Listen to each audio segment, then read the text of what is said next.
AB's Doo-Wop Taxi, talking to Jimmy Merchant. Yeah. How you doing? Okay, how you doing? Good. Where are you located? I'm in upstate New York. Upstate New York? What part of upstate? Up in the Catskill Mountains. Oh, yeah. I'm a native New Yorker, just like you. Okay. Okay, I grew up in Brooklyn. Where at? East Flatbush. Hmm. Okay. Mm-hmm. Now when Why Do Fools Fall in Love first hit the pop charts, right? I was 8 years old. Wow, 1956. Yeah, and I remember my mother. I grew up in a white Jewish neighborhood. Okay. That's what it was then, East Flatbush. Yeah, and Why Do Fools Fall in Love? I wouldn't say was my first introduction to the R&B sound, but it was certainly one of the first. Mm-hmm. Okay, and I knew then what I wanted to hear more than what I liked. More than the typical pop sound of the time, which was like Perry Como, Doris Day, Dean Martin, right? And I remember my mother, who couldn't have been more Jewish, right? Right. Raving about Frankie Lyman and the Teenagers. The Jewish mother raving about Frankie Lyman and the Teenagers in 1956. Right. You were 8. I was 8 years old, right? Okay, and but we're not here to talk about me. Let's start off with the beginning. Okay, I want to know. Tell me, how did Frankie Lyman and all the rest of the Teenagers meet? Frankie Lyman, Sherman Garnes, Joe Negron, Frankie Lyman, Sherman Garnes, who was our bass singer, Joe Negroni, who was the baritone, and the guy who had a dream to start a group like many others, but in this particular instance, with this particular configuration, it would be Joe Negroni and Herman Santiago. Right. The four of them lived in the same neighborhood in Upper Harlem. Right. I lived in the Bronx and my mom relocated that summer, 1954. And when I relocated in the new school that I was transferred to, Edward W. Stitt Junior High School is up in their area where they all attended. Right. So everything was really in place, if you will, until I arrived. And so now I arrived, my first day in my new 9th grade class, I meet Sherman Garnes. Right. And Joe Negroni and Herman, they were 9th graders as well. We were all 9th graders except for Frankie. He was probably more like the 7th grade. Mm-hmm. And so now the four of us, we get together, I would say around that following year, because in September when I got into that school, Edward W. Stitt Junior High, 154, I was just hanging around with Sherman and we were singing around the park with other groups and doing our thing. And that group, one day the teacher was trying to call us back into the school building after lunch, and we just couldn't stop singing Earth Angel, which had just come out in September 54. Right. And she called us the Earth Angels from that moment on. This bunch of guys that Sherman and I were hanging out with were now called the Earth Angels. In the meanwhile, Joe Negroni and Herman Santiago, they were looking around.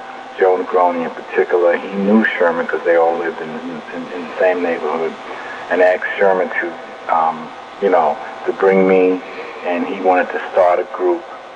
So some months later, we get rolling around May 55. Mm-hmm.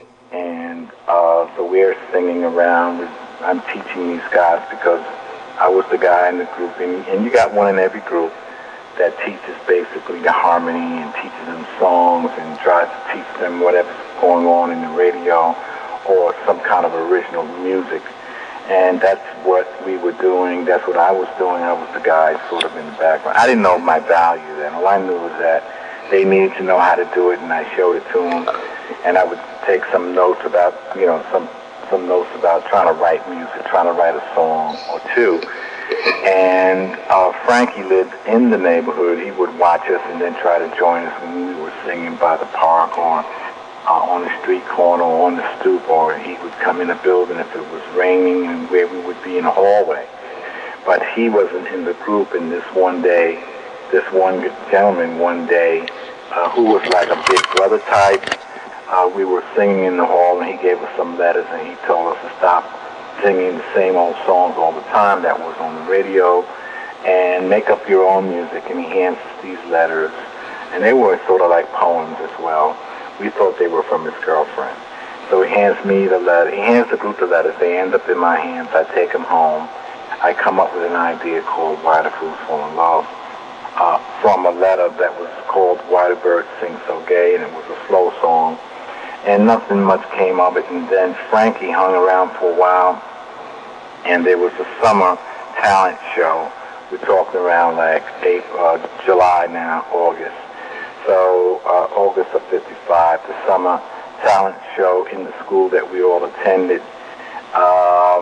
It featured his group and a lot of neighborhood groups. He was in another group of his own, and our group, which were called the Ermins, the four of us, me, Joe, Sherman, and Herman. And for the rehearsal, the final rehearsal for that talent show, August 1955, Frankie was hanging around our room where we would be rehearsing. He already was hanging around with us in the neighborhood when he saw us singing, and from that moment on, he actually became a member of the group.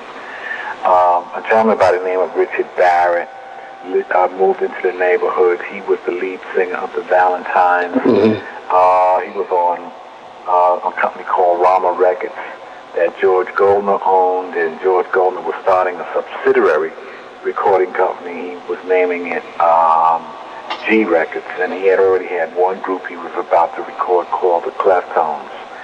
And so Valentines were already operating on Rama Records, and as you know, Richard Barrett, the lead singer, he had I think Lily Mae Bell out at that time, and we would try to learn that song and sing it around. And when we got around him, because he lived in the neighborhood, and we wanted to attract his attention, we got his attention. He took us downtown to the company to meet George Goldner after he, personally auditioned us, but he took us down for the main audition, which was at George Goldner's office on 42nd Street between 8th Avenue and Broadway, 220. And George liked the sound, but he didn't see anything really rich going on until he asked Frankie, who was basically just singing background in the group, because like I said, he had just got in the group. He could sing lead, but we were not letting him sing lead because, we thought he was too young. We just wanted to keep him in the background. But George Goldner, at that audition, when he heard Frankie sing, he asked Frankie to sing something. He heard Frankie sing, and then he asked us if we had any originals, and we sang a little portion of Why the Fools Fall in Love, and I Want You to Be My Girl, which I had written, and also Please Be Mine, which I had also written. And he liked Frankie's style and said he thinks that Frankie ought to be the lead singer. He told Richard Barrett to take us and rehearse us, that he was going to record us. And we get into December, the first week in December, we get into the studio, we record Why the Fools Fall in Love and Please Be Mine. And we're calling him up afterwards. We told all our friends we made a record, and we're going to be big stars, and we're going to be recording stars. And we moved into high school at this point in September. We were already in high school. And Frankie was still in junior high at Stitt, but we go into George Washington High School up in Washington Heights. And Stitt was in Upper Harlem. So now it's like I said, mid-December, we had recorded. We were, I was definitely calling George Goldner up almost every day and asking him, when is the record coming out? People don't believe me. And finally he tells me that the record's going to come out after Christmas. In order to avoid the Christmas rush, they wanted to wait until after the Christmas rush was over, and they was going to release it the day before New Year's, and that they did. And by the time January 3rd came, I was changing classes in George Washington High School and heard a young lady singing Why the Fools Falling Off. Just a few days later, it was a smash hit all over the world. Hit number 6 in February of 1956. Pardon? Hit number 6 on Billboard. Yes. Right, I have the book in front of me. Yes. Okay. So, would you say that you are basically the sole responsible person for writing the lyrics to Why Do Fools Fall in Love? No, I wouldn't say that at all. Okay. Remember that the brother type individual, big brother guy, who liked the guys in the neighborhood. He was always trying to coach us, and he saw the potential in this group called the Ermines. And by that time, we had switched our names to the Premiers, and then finally to the Coupe de Villes when we saw the Cadillac at a school one day. So we changed ourselves.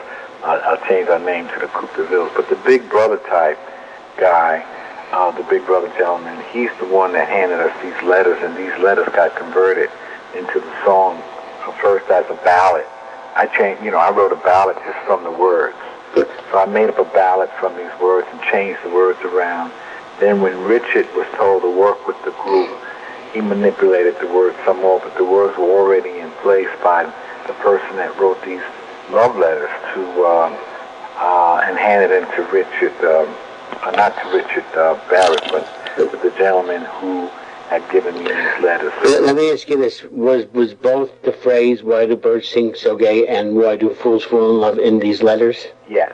Okay. Yeah, she had the lady that wrote it had "Why do birds sing so gay" on the top of it. She called it "Why do birds sing so gay." Now I had added some words, but my whole idea of my participation in making this into a song was I was always a guy who was loving these slow songs. I liked, the Velvets and the Vocaliers and the harp tones, and I liked all the slow stuff. Right. Because that's what the doo-wop really was. Mm-hmm.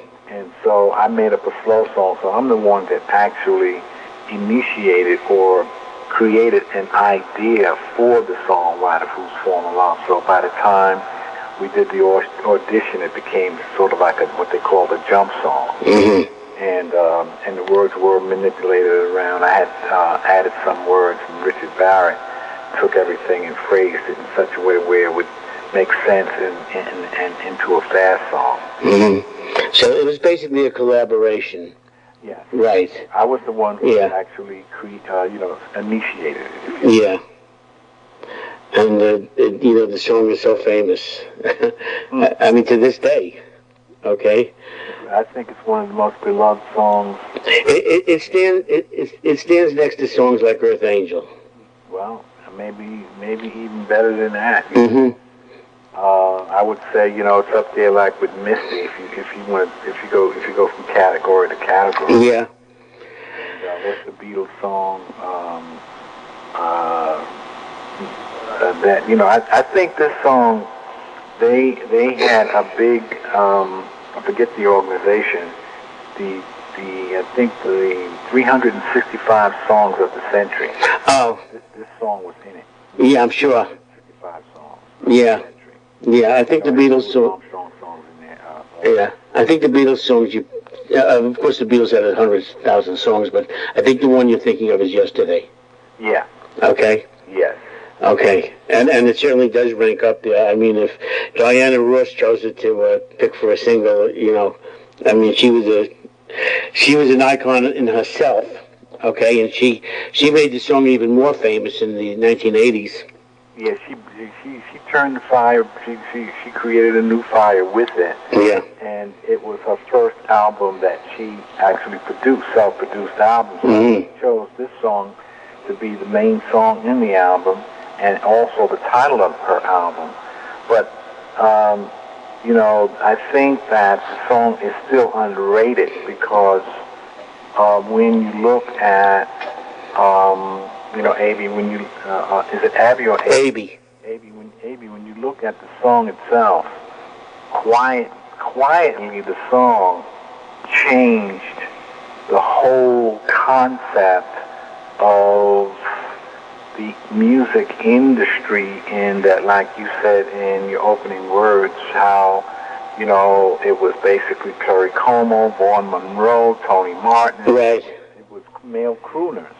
Uh-huh. Now here comes this vocal group craze. You know, you got the Orioles and, you know, Life Could Be a Dream, those guys, and the Cadillacs. But now here comes this small guy, small boy group called the Teenagers. Now something about the song took the song to another, took R&B, they called it rhythm and blues then, took rhythm and blues to another level in that this song, Why the Fools Fall in Love, had a pop, a real pop flavor, even more so than Earth Angel. Mm-hmm. The Platters had, you know, a Great Pretender, and it sounded pop, but this one sounded even a lot more pop because it appealed to the masses and the white audiences across the world. So it took R&B or rhythm and blues, if you will, into another level. A, and B, we were self-contained.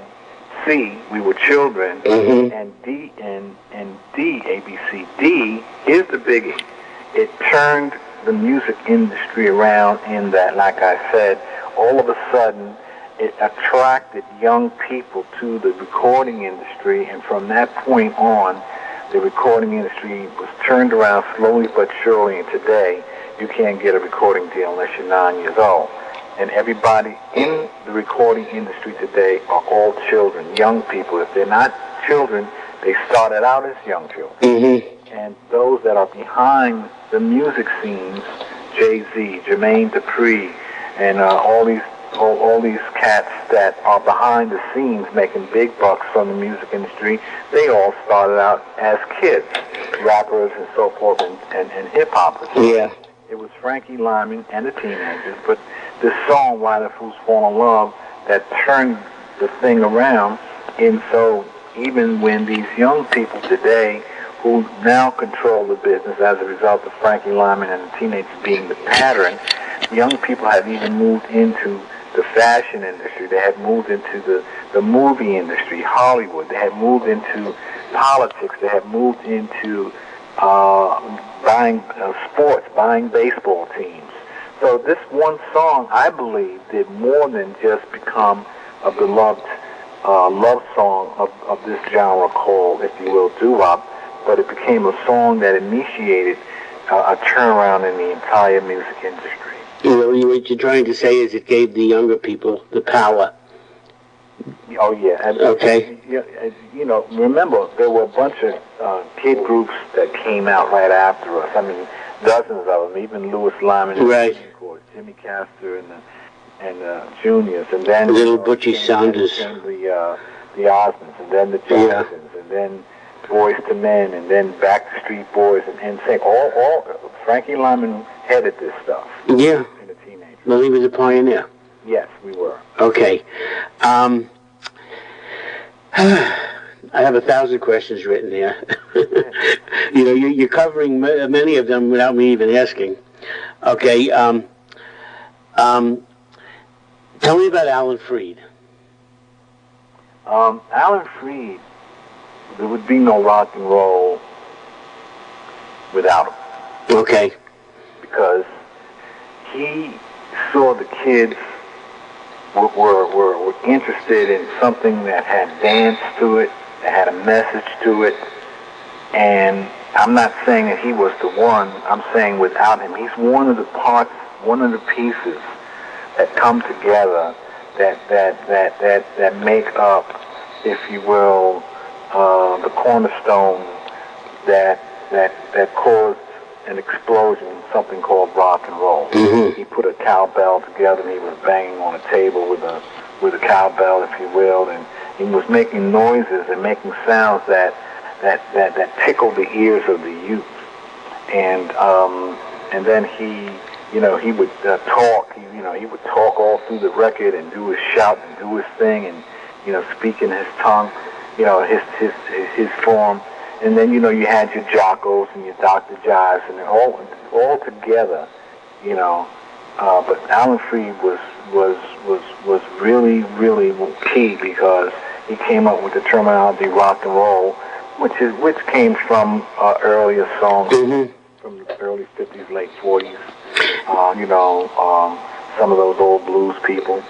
Now, did you perform in any of his shows in Brooklyn at the movie theaters? Absolutely. Okay. We did the Brooklyn Paramount with him twice, and we did 3 times the New York Paramount. We did his first New York Paramount. Mm-hmm. That was in Manhattan? Yes. Right. It's on Broadway. Okay. The famous Frank Sinatra used to tear it up and bring all the girls in. 4th Street and Broadway. Now, when you were on those shows in Brooklyn, the Brooklyn Paramount, what other artists did you meet there?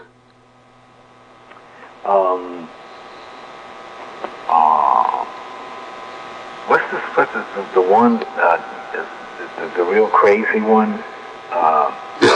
Jay, Screaming Jay. Screaming Jay Hawkins. Oh, buddy. It was amazing to watch that guy jump off the stage into the pit. Screaming Jay Hawkins, the guy with the piano with the white hair. Piano with the white hair. Jerry Lee Lewis? Yeah, him. Of course, the Platters and the Drifters, and the Spaniels, Laverne Baker. Oh man! Now these people were all established and older than you, so it must have been like a big thrill to meet these people. Oh yeah, I remember. I was listening to the radio when I was 14. Yeah. And 12, my sister, she used to have company at her house after school, and I used to watch them dance and do their little walk on the floor, like a little slow drag, but like they did like a walk with the slow drag. They would slow drag, and then they would walk.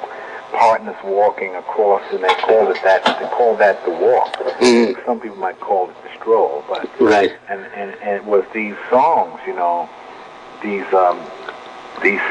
slow songs, that attracted my ear. I already had an ear for harmony. My father was listening to bebop and jazz and Charlie Parker and Dizzy, and I was interested in that sound that Duke Ellington had with those instrumentation that he used. He used the flute, and the oboe. These were instruments that were very rarely used in jazz, and I used to listen to those harmony parts. Mm-hmm. And then I noticed that a lot of these horn players on my father's album cover, trombone players, had these stoppers, but they were really toilet bowl plungers, and where they boo up. Wop, wop, doo, wop. And so there we have, trying to imitate the sounds of the horns. That's what really a cappella is. Mm-hmm. Imitating in terms of the doo-wop sounds, if you will, that we, the figures that we would use. They really come from imitating horns. Right. The doo-wop sound is basically, street corner where there were no instruments. And right. Imitating horns. Right. And the doo-wop groups were made up of, people that went to school together, neighborhood chums, right. Even family, brothers and sisters and cousins. So mm-hmm. it was a mixed bag of homegrown music.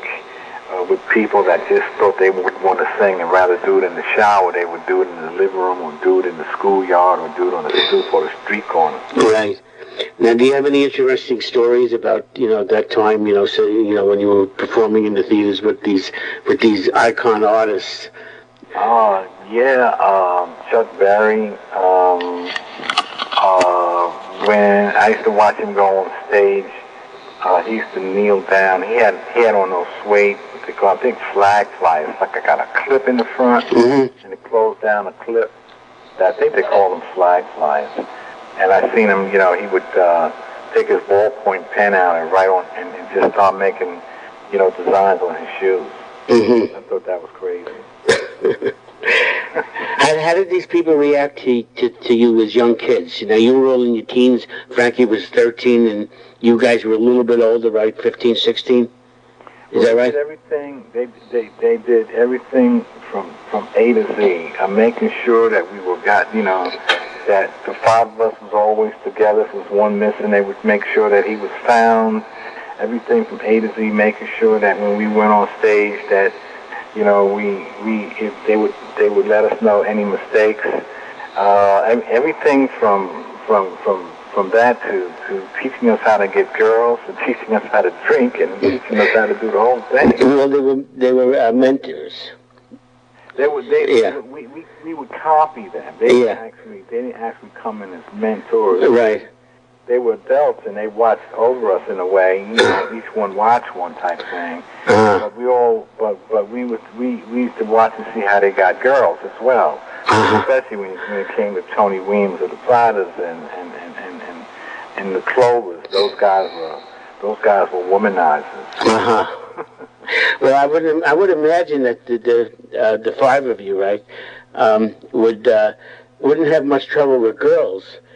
Oh no! Except keep right. We were a real good-looking bunch of kids. Right. I mean, the only trouble you might have with them is keeping them away. Oh God, we could not keep them away. Right. We couldn't keep them away from us, and our road managers used to have to guard our hotel room. Then he would always be looking for us to see if we were snuck off with somebody. Mm-hmm. You said England? Mm-hmm. So you guys went to England? Yeah, we toured England for 3 months. That was back in the 50s? Oh yeah, 1957. Mm-hmm. And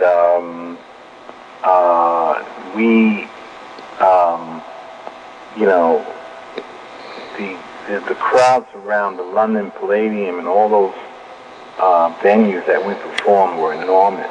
Mm-hmm. Enormous. The people in England were very, very. They still on fire for doo-wop today, more so than they are in America. When we go to England now, they don't just come to see a doo-wop event. They come as doo-wop. They are doo-wop. Right. They come dressed up, and not just for the event. That's how they dress daily. They dress like 50s people. So the doo-wop sound is very much alive in Europe. Very much. Yeah. So let me ask you this: what was it like for you and the rest of the group to become so well known at an early age? I mean, what were you feeling inside? Well, we actually didn't recognize ourselves as well known. You know, I don't know, kids then. We took it in. We enjoyed it. And it was like one day at a time. Every time we go to a city, you know, we would have a new experience. Like one time we were all walking down the street. Basically, it was me and Frankie. We were out in England, and we were walking around, just looking around. And me and Frankie and Sherman Guards. And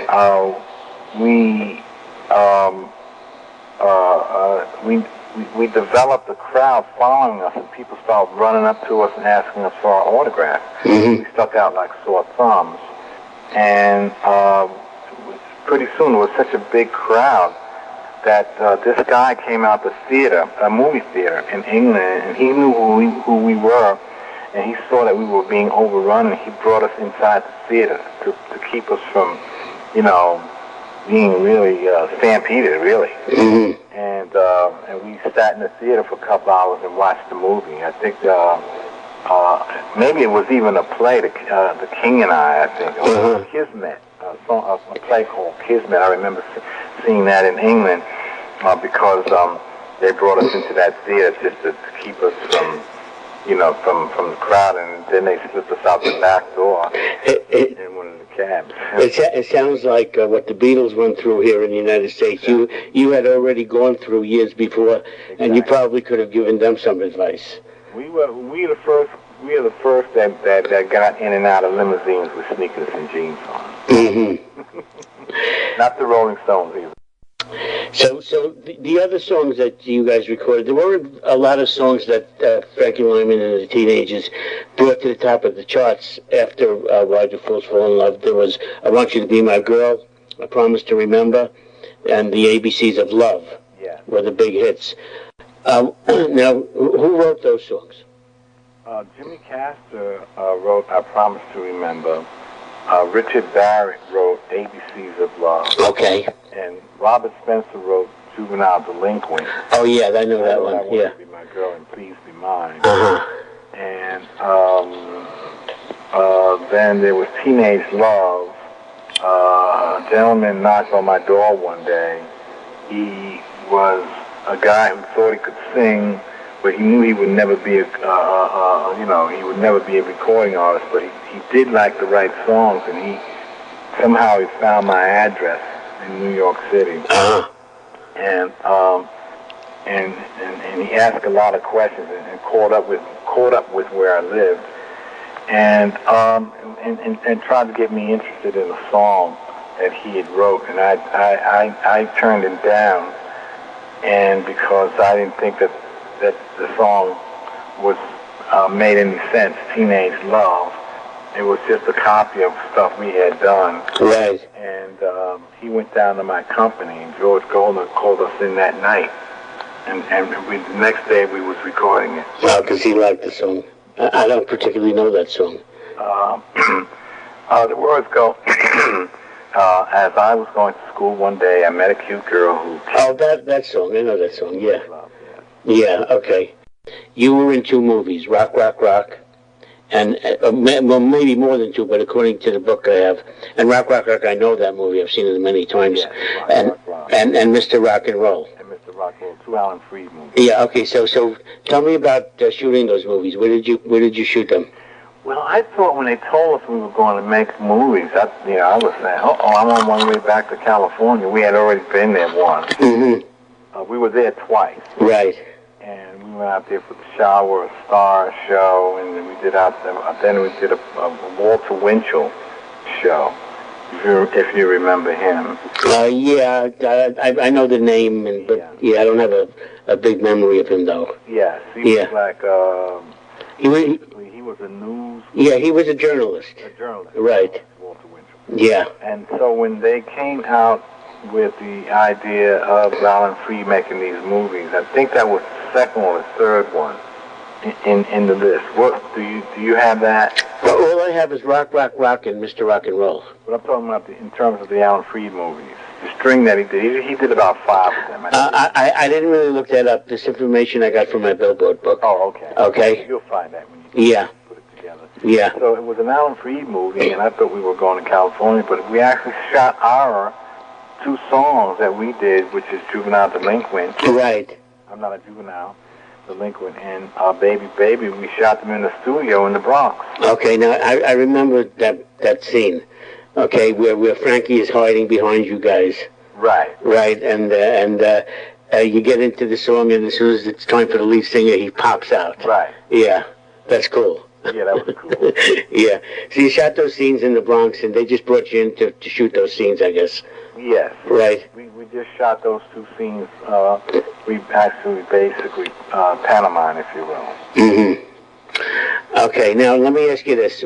Frankie Lyman, they had, from my knowledge, they wanted to make a solo artist out of him. Yes. Right, and when that happened, what happened with the rest of the group? Well, they kept us under contract, and we got another lead singer and recorded a song called Flip Flop. Mm-hmm. And that's just exactly what it was. It was the beginning of the downfall of, I guess you can say, the Teenagers. Right. The downfall of Frankie Lyman was already well on its way. Once you took Frankie from the group, right, Frankie Lyman and the Teenagers actually went down. Mm-hmm. Individually and collectively. Right. Well, they say the whole is the sum of its parts, and if you take any part away, you got it. Right, and that's what they did. It was a big mistake. Look, when Dion left the Belmonts, it was no mistake for Dion. Yes. Right, but in this case, when Frankie left the Teenagers, it was a mistake for everybody involved. Big time. Yeah. I think it was the most irresponsible decision made in the history of doo-wop, if you will. Yeah. I would say. I mean, a lot of groups broke up. The Spaniels guy, Pookie left early, and Climax Fada left the Dominoes and then started the Drifters, and then went into the Army, became a solo artist. I mean, the list is so long. Well, when we were in England. We went to England on tour. That's when when they decided to separate us while we were at the top. Right. Right. What was your next question? No, I was going to say, well, didn't you guys have anything to say about it?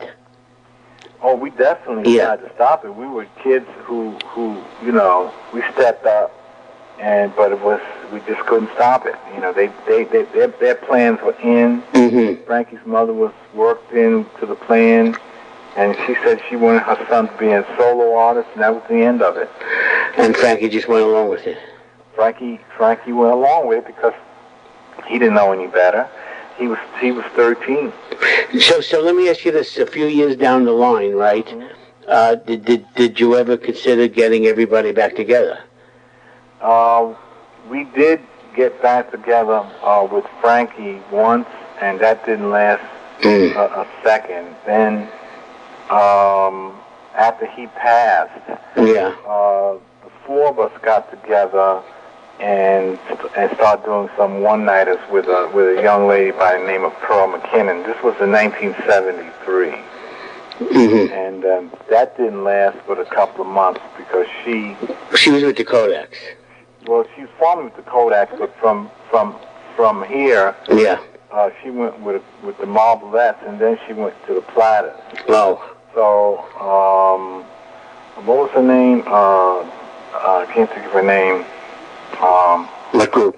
Sandra Dorn. Oh. She went with the Platters. She was with Sonny's. She sang with Sonny as the Platter lead. You know what I'm talking about. The one that came in after Tony. Oh, I don't know. Sonny Turner. Okay. Yeah.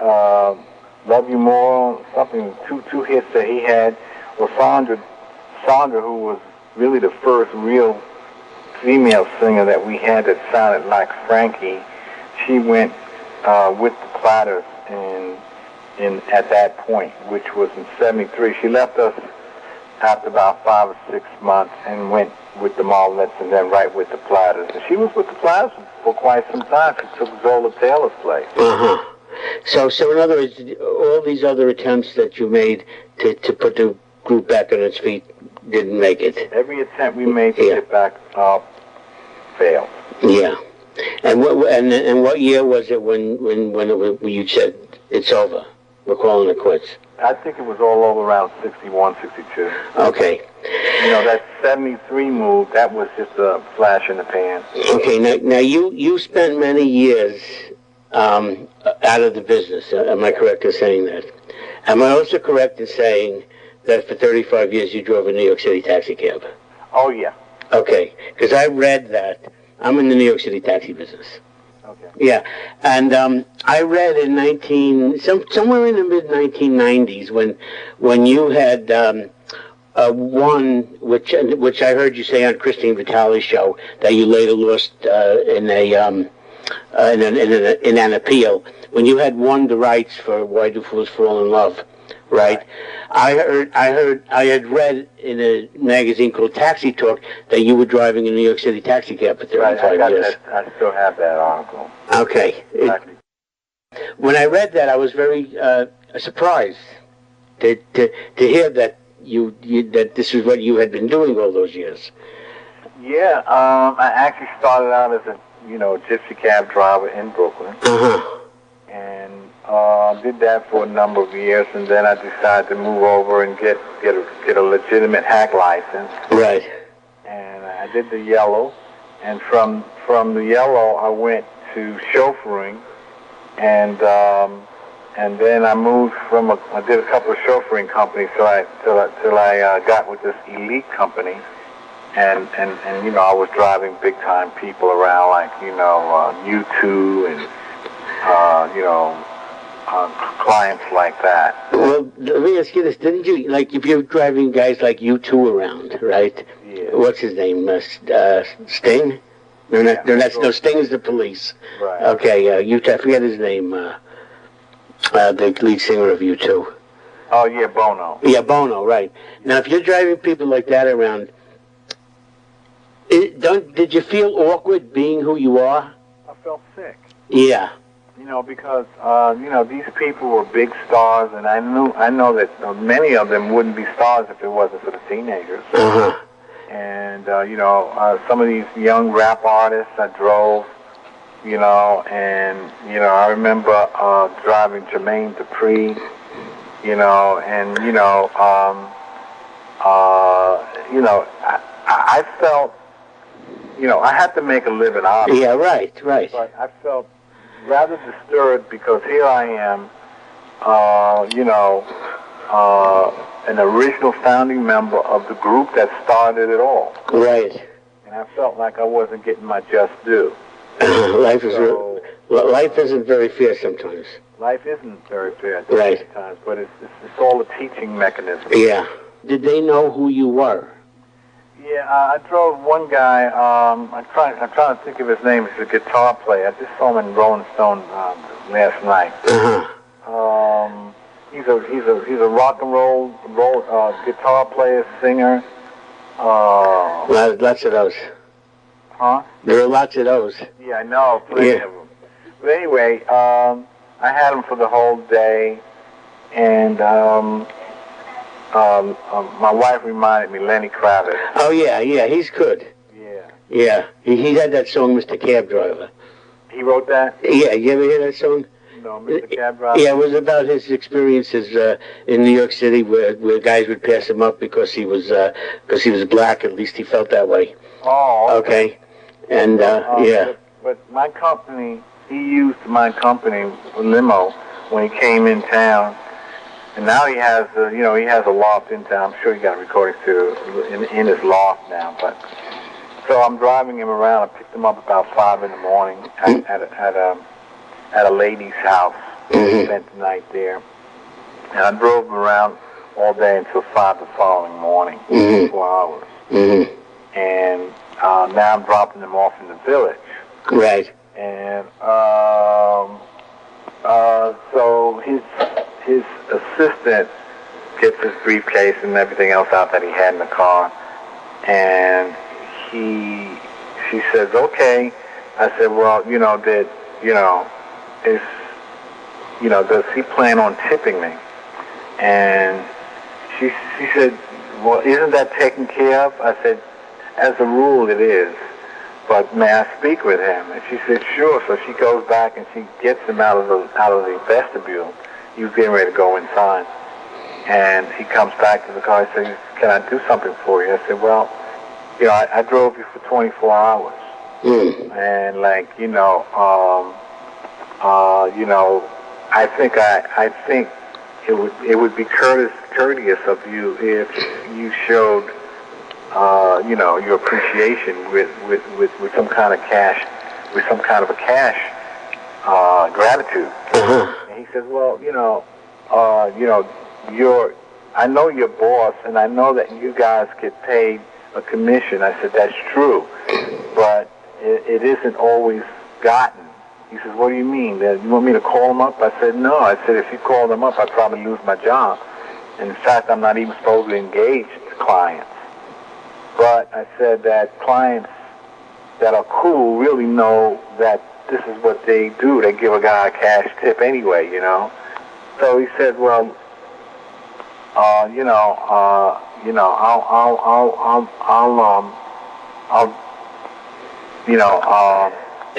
write an extra tip in the bill."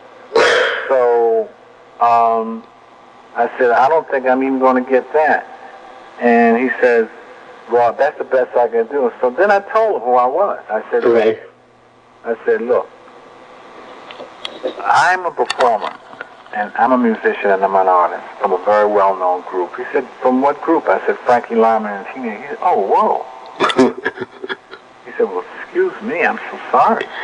I said, "Well, as you know, I was driving in limousines probably before you were born." And so, I was getting a little bothered with him. Because he was, I got $200 for that kind of work. He gave you $200. He asked me, was I working? Would I mind driving him for the next couple of days? I said I was going to be off, but he says if you want to drive me for the next couple of days, I'll take care of you. So I drove him for the next couple of days, and he took care of me. And different different types of things like that. That I've encountered through the years when like you watch television today, and like you see people like Backstreet Boys, what's his name, Timberlake, all these people, Jay-Z, right? And you see these magazines, Rolling Stone magazine, Vibe magazine, but you never, and all these award shows, a doo-wop or a 50s vocal group, and they never honor them at all. No, I think it's rather disgusting. Well, they don't honor them, and Frankie Lyman and the Teenagers are in the Rock and Roll Hall of Fame. Yeah, we were in the Rock and Roll Hall of Fame. We were in the Vocal Group Hall of Fame. Right. We were in the Doo-Wop Hall of Fame of America. We have a star in Hollywood. Okay. But what I'm saying to you is we don't get no true acknowledgement from the world today. What I was trying to say is that you are in the Rock and Roll Hall of Fame, but you're the exception. Okay, because right. there are other groups, especially guys like Johnny Maestro, who just passed away. Right. Okay. Who should absolutely be in there. I have on my website, AB's Doo-Wop Taxi. If you go to the front page, okay. There's a letter I wrote and encouraging people to print it and send it in. Yes. He'll get in. Yeah. Well, he should have been in a long time ago. Yes. Okay, and it's just crazy. It is. And like you say, they don't recognize you guys. It's almost as if that era was forgotten. Oh yeah. It's an era that most, a lot of the men are dying off now. Yeah. And when you see these groups out there, the real groups, you might find one. You find two in a group, you're doing real good. Mm-hmm. Doing really good. In my group, you got two. You got me and Herman, but you find, the Cadillacs got two. Dubs, they got one. Eugene Pitt. Maybe I think one of the guys in his group is an original beside himself. Jive 5. Huh? The Jive 5 you're talking about, yeah. Right. Let me go back a bit here. I see a question I missed. Did you ever get to do American Bandstand? No, we did not. I think Dick Clark came out that year in 1956. Right. And we were on tour, and I think by the time he wanted us to get on, the group was broken up. So Frankie went on there by himself. Oh, he went on as a solo. Yeah. I see. Now, were you in touch with Frankie Lyman when he passed away? No, I was driving a truck at the time. Oh, and I heard it on the radio in the truck. Yeah, that was 1968. Yeah. Okay, and I did watch the movie a couple of times. In fact, I have the videotape here. Why the Fools Fall in Love. You've seen that movie, I imagine, right? Yes, I have it also. And how much of that movie would you say is real? Most of it. Okay. In other words, the story was told precisely as it happened. I would say pretty much because they alter little things just to make it more attractive. They put a lot of friction in there. Movie writing is all about friction. Mm-hmm. Writing, even the good guy is going to have friction with his wife. So, yeah.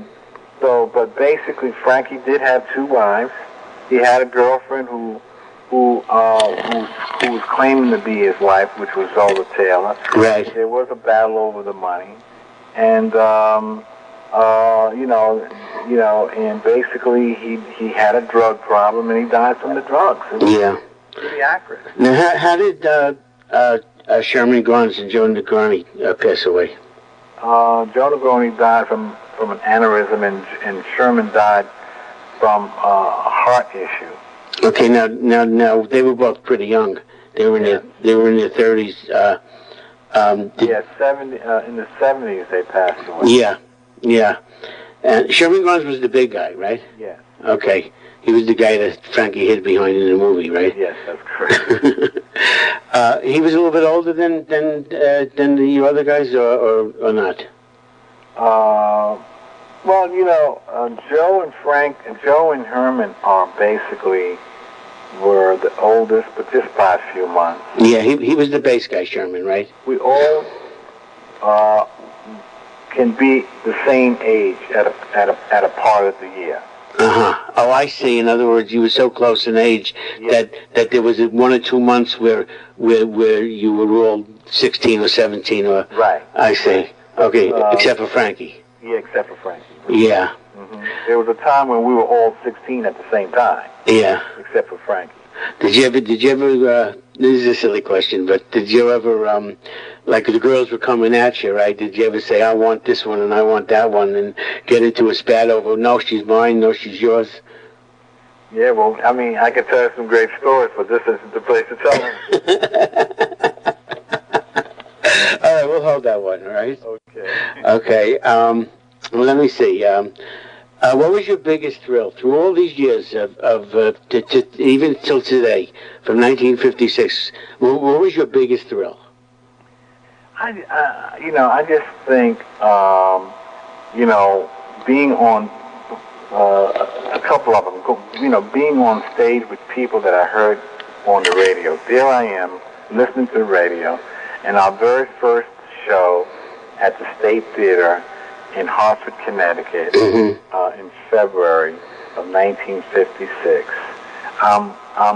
We pull up, we see the marquee, the Cadillacs and the Flamingos. I couldn't believe my eyes. Mm-hmm. And then, of course, when we went to England, traveling to all these places like the Tower of London, those places that I only saw in my geography book in elementary school. Mm-hmm. Those type of things, and just basically, going to Europe and then Panama, and all these places, and then the tours. The tours. We did about 3 tours, and they were either 60 or 90 days, back to back. Each day you're in a different city or state. You'll cover 4 cities in that state and move on to the next state from, San Antonio, Denver, whatever in Texas, and then move on to the next state. See, you were living a dream. Yeah, it was really a dream. It all seemed like it didn't happen. It was over so fast. Uh-huh. But of course, I'm performing now. Yeah, I know that, and I'm going to get to that. Okay. Do you know Mike Miller? Sounds familiar. He had a group called Harmony Street, and he sang recently with George Galfo's Mystics, and he knows everybody in the world, almost, because he sends me pictures, and he's with you name him, he's with them. Okay, and he wanted to know who did most of the vocal arranging for the Teenagers. I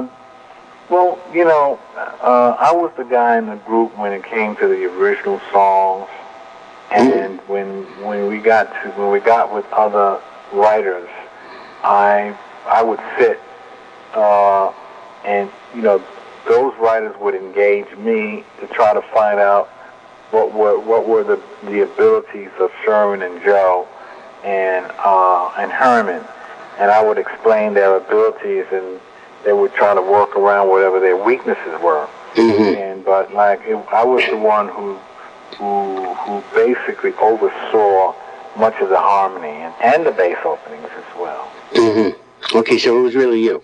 Yeah. Okay, and he wanted to know, did you ever record with Louis Lyman? No, but I did perform with him. Okay. In '57, after the group broke up, David Little had some issues, and they were going to Jamaica to the British West Indies, and they needed a bass singer. David Little was their bass. Uh-huh. And Sherman didn't fit into David's clothes. Sherman was too tall. Uh-huh.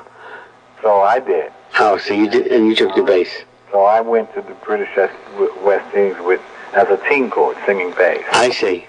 Louis Lyman was with the group then, or what? Louis Lyman was the team chord. Okay, so you never recorded with them, but you sang with them. No, I did not. Yeah.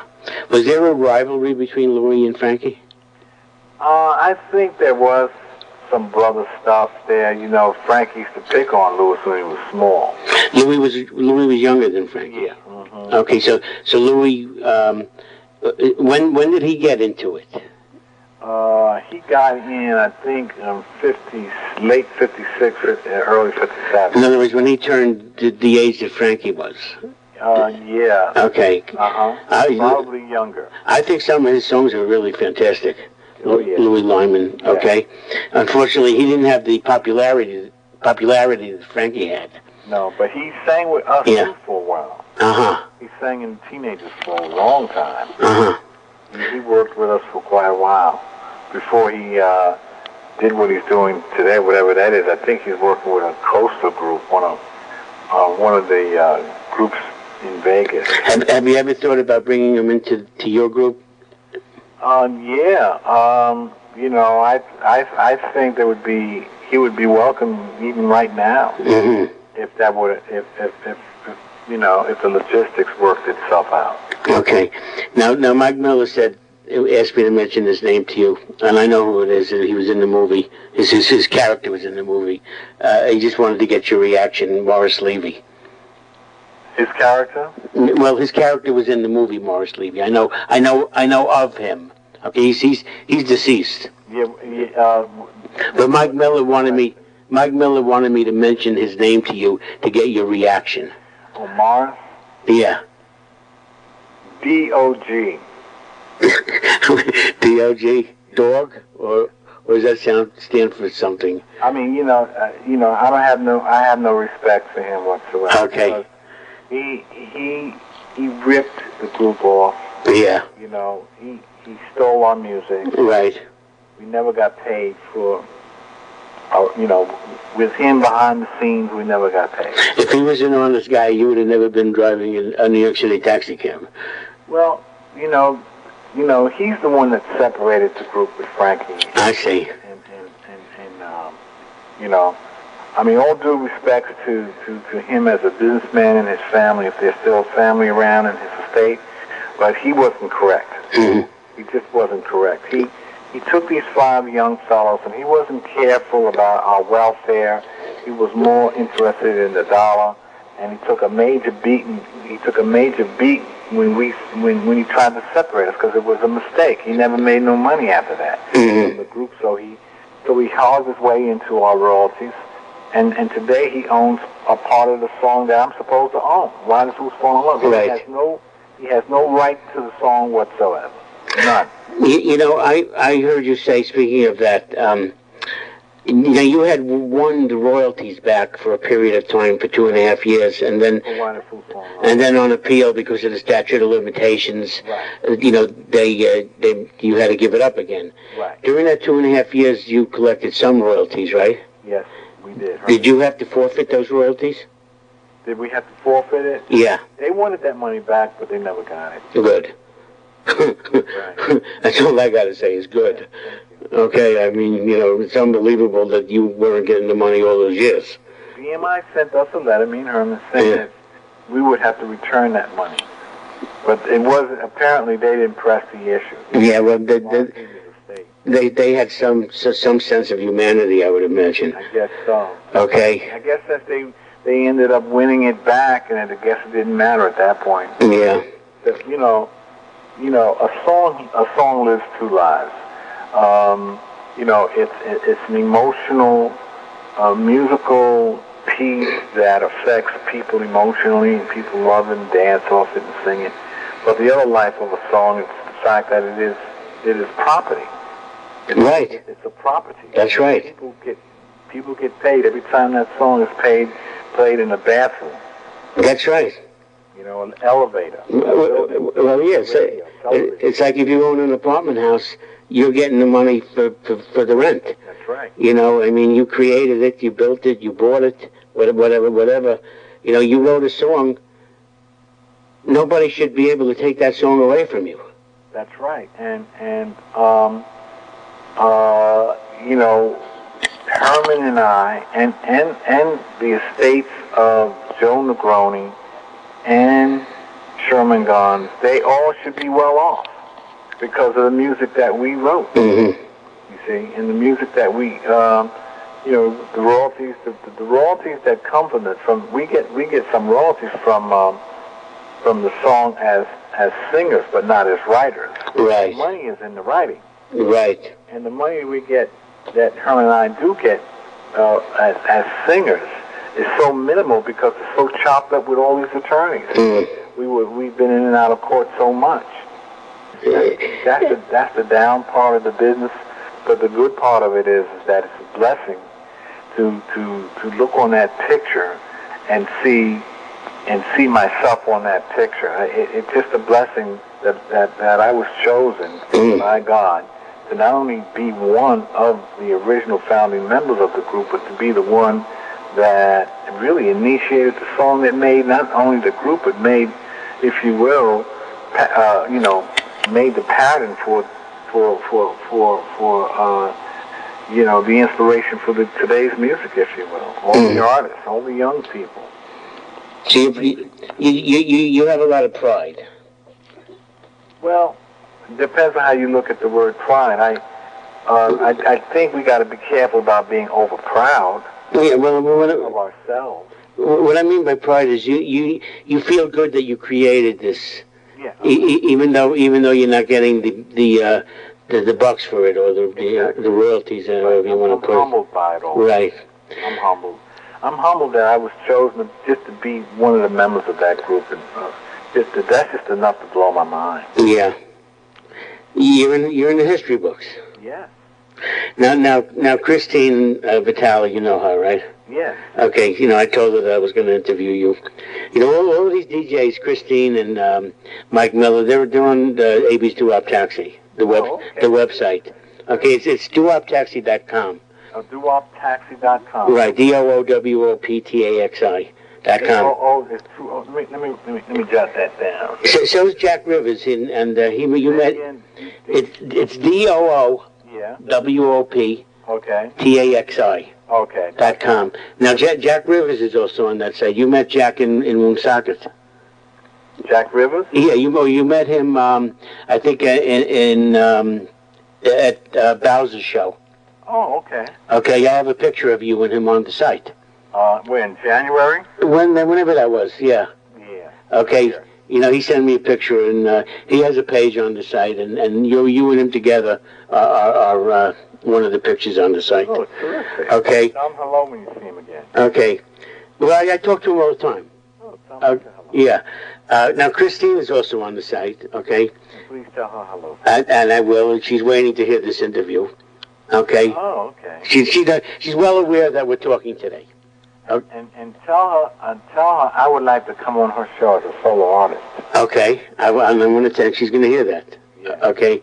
Now her question is, I asked her to come up with a question, and she wrote me this long question, and I said no, I can't ask him that way, so I'll just simplify it and say, how would you compare today's music to the music of the 50s? Oh, that's a very good question. It's like apples and oranges. And, it's apples and oranges. The only way that I can make a comparison is that it's really no change with regard to the young people. Mm-hmm. The young people are so gifted today. And just like they were then, Frankie Lyman, Michael Jackson, I mean, they are so gifted. I mean, and they're bad boys too. Frankie was a bad boy. We were all bad boys. Mm-hmm. Today they're more they're more knowledgeable about the business aspect of it today. A lot more wiser, more money conscious, more knowledgeable about publishing. Right. And well, why do you think that is? Well, when we came out, the music business had just got started. It was the main, your big companies was Capitol Records, Decca Records, RCA, and it was majors. And the independent companies were guys that were going around doing shoestring stuff mm-hmm. out of their back pockets, and they eventually became the majors. So we came out during a time when this was happening, and we helped to develop these independents. Going, G-Rex became, Roulette is huge today, and the civil rights movement had not come out. Right. So one of the reasons why we got caught up in all the mess is because our parents were not educated with regard to business and the recording industry. Today parents, they're right on top of it. They go get an attorney right away. Right. If their child has any talent, they're going to send them to school and follow it up. I had skills and the talents and the abilities to, formulate chords and make up music and harmony and write. But my parents never saw that to be relevant to get me to get, a degree in music. Today I could be teaching and have a music school. Uh-huh. So it's different. It's very different. Well, do you think that the producers today are a little bit less, I don't know what word to use, a little bit less advantageous? No, I think that's always going to be. I think the minute you close your eyes, you're going to get stiff. Okay, so then you attribute the fact that today's kids are just a little bit wiser. Yes. Okay, because of all the suffering that guys like you did. Exactly. Right. Okay. You taught them. Okay, I have one last question for you. Do you have any regrets? None whatsoever. In other words, you would do it all over again in a heartbeat. I would do it all over again in a heartbeat. Okay, now tell us about today, about today's music and what you guys are doing. I think I mentioned about regrets. One of the regrets, before I go into today's music, yeah. The regret that I do have is that, I mentioned it before, that the groups from the 50s, especially this group, we don't get the kudos from the artists that have made it today. Mm-hmm. I think that, I tried to contact Donna Ross. Mm-hmm. I never got no response. Really? I think that people like, I met Billy Joel. Billy Joel, I drove him. He knows me. He sent me a telegram with the court case. But then when I asked him for help, he turned his back on me. So, I think that these people are great, but they don't want to get involved with anything that's not going to make them some money. I don't think that's cool. Yeah, I'm surprised to hear that about Billy Joel, because he himself, I remember hearing a story, I think it was on VH1, where he had lost most of his fortune. Yeah, and then he had to go through a lot of problems to get his money and to get all his copyrights, and now he owns all his copyrights. Yeah. So, when I talk with him, I'll tell you the story off the radio. But, he introduced me to his daughter, and he sang "Why Did You Fall in Love the Night That I Drove It" on stage. But, when I asked him to give me some sort of assistance in some way, to get me, where we can get into a quality situation, because the doo-wop shows are low paid. That's one of my regrets. The doo-wop shows, and there are many of them around the country, they're so low scale with regard to the money.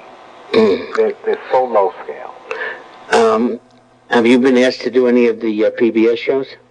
Oh yes, I've done doo-wop 50, doo-wop 51. Oh, you are on those shows. Yeah. I see them, and then I don't remember sometimes who was on there. Okay.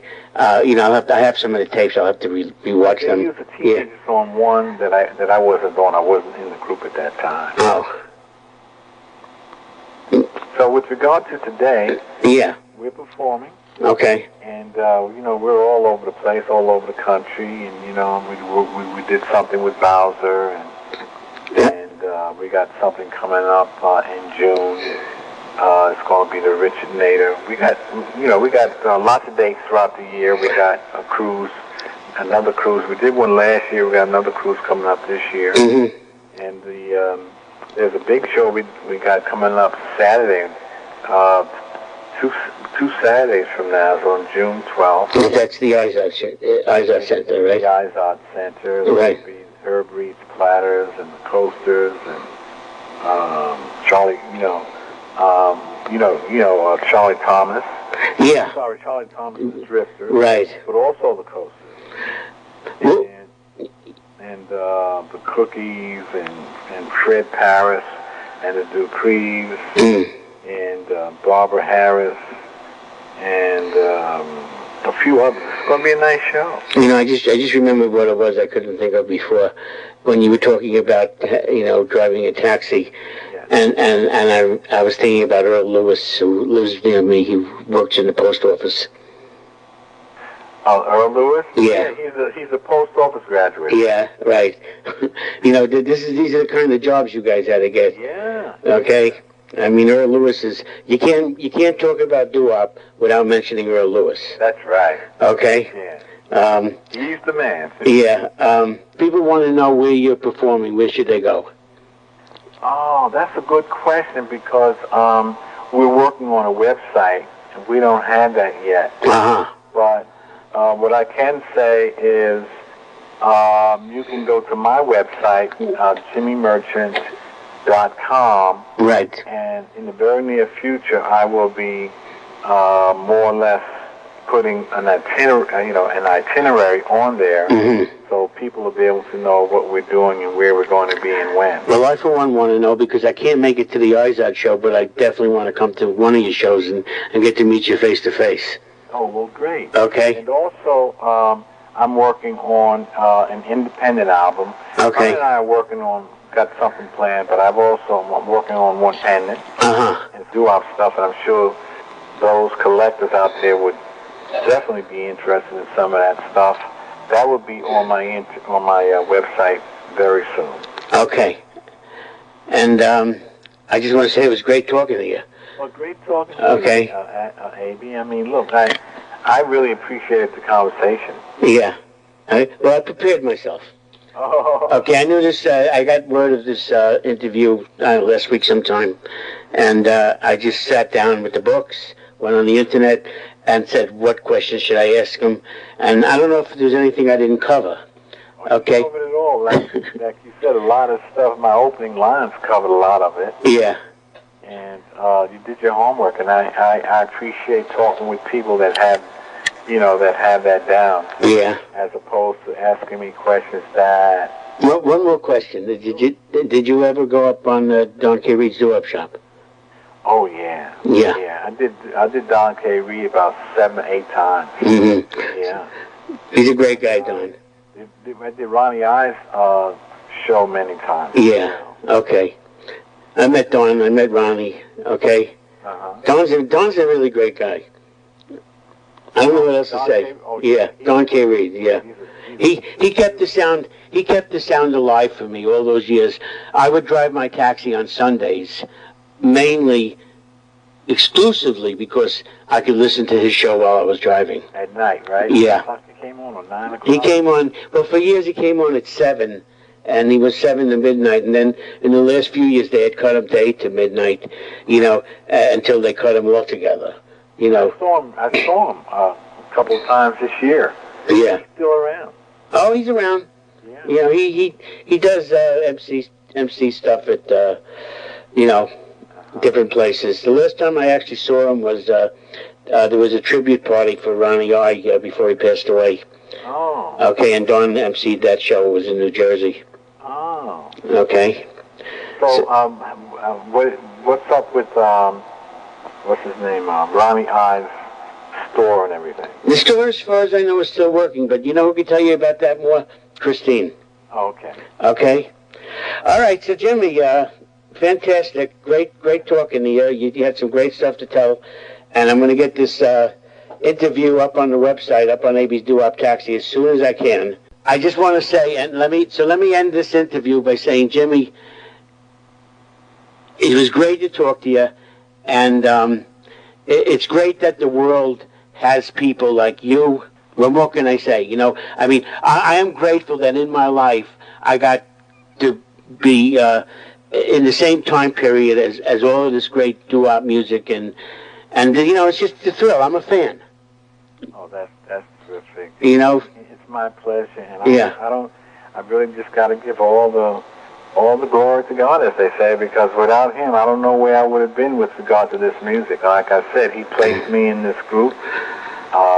I relocated from the Bronx, and before you know it, I was a year away from being a superstar, I tell you. Yeah, and I'll just end this by saying, I promise to remember the meaning of romance. Hey, great. And I'm not the fool that fell in love, you know. You're not out in the cold again. Yeah, I'm not out in the cold again, right? You're goody. Yeah. Okay, Jimmy. Take care. All right, take it easy. Bye-bye. Bye.